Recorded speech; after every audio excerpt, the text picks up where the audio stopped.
Coming to you from the corner with the radiator, we're figuring out how many tournaments it takes to make Yokozuna in this quick strike!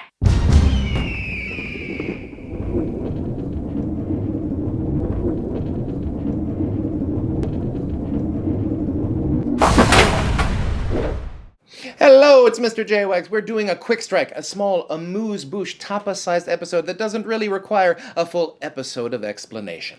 Now, those of you who are on the sumo subreddits may have seen me around doing some comments, and I came across a question that basically asked, if a wrestler started at Maegashira 17 and just kept winning yusho, how many basho would it take for that person to get Yokozuna? Could they do it in a calendar year? Well, let's math this out.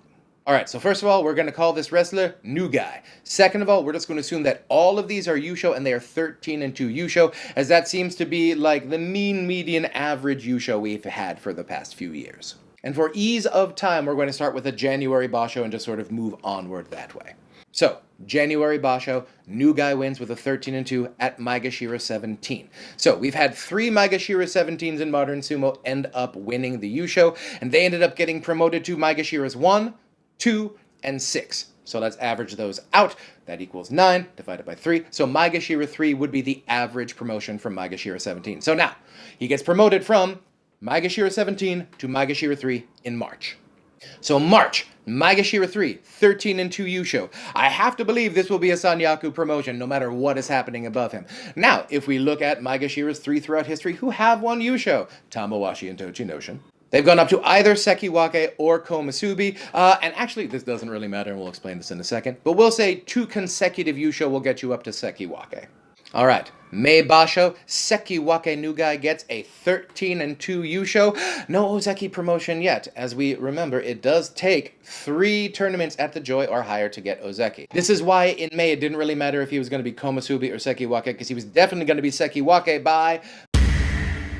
This would be the end of the Ozeki run with another 13 and 2 yusho. So, going into September, we have Ozeki New Guy, and he already has 4 yusho. Now, as we all recall from the What is a Yokozuna Run Really episode, we have said that there has never before happened in sumo history a case where someone was promoted to Ozeki, and then after 2 tournaments, they made it all the way up to Yokozuna. 3 is currently the record in modern sumo. I believe that's Chiyonofuji and Asashoryu. But if we look at Terunofuji's Yokozuna run, of course, he started as an Ozeki, got hurt, fell all the way down the Bansuke, came back. The second time through, he only spent 2 basho at Ozeki. So that tells me it is not a hard and fast rule that you need to have 3 tournaments at Ozeki. It's just we haven't had any Ozeki win their first 2 basho at the rank. So yes, if New Guy reaches Ozeki by September, and then in September gets a 13 and 2 yusho, and then in November gets a 13 and 2 yusho, I would say, yeah, even though that would be sort of precedent breaking, all of New Guy's career at this point has been precedent breaking. So I would say that yes, in 1 calendar year, if one wrestler won all of the tournaments, they would be Yokozuna by the next January basho. Thank you so much for watching. Please like and subscribe if you haven't. A bunch of you are not subscribed. YouTube accounts are free, and this just means that it will be easier for all the content you love to get to you. Don't you want it to get to you? Stay tuned to the channel. Of course, we have all of our amazing November basho coverage coming up. The quick strikes, the bolder predictions, and the recap. And of course, our year-end sumo block of episodes you're not going to want to miss. All right, thank you for joining us on this quick strike.